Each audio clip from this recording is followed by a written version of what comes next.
After a summer of drought, the skies are opening up over KELOLAND, flooding streets all over Sioux Falls.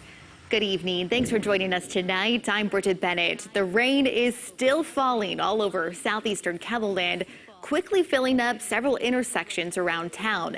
This is a look at Meadowside Place in the southeastern part of the city.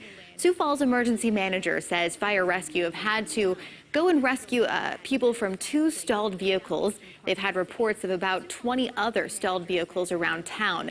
City officials want to remind everyone not to drive through those flooded intersections. Right now, they say the street flooding is manageable, but that rain is not over yet. We're going to send it back to meteorologist Adam Rutt, who's been following this storm all night.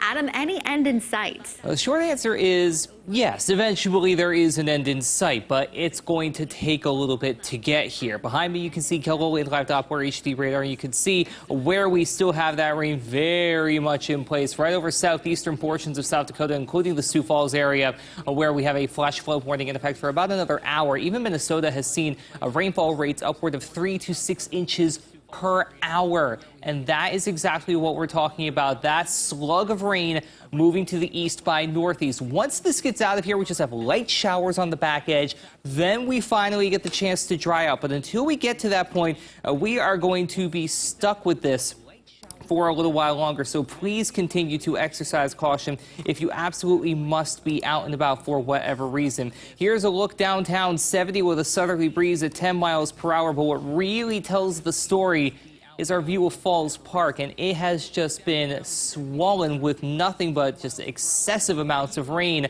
for the last hour and a half. In fact, one of the spillways coming off one of the local roads was literally gushing water into the Big Sioux River. We've seen just that much rain. We've already seen about 3 inches of rain at the airport, with more on the way. But we do finally get a break. It's just not a very long one.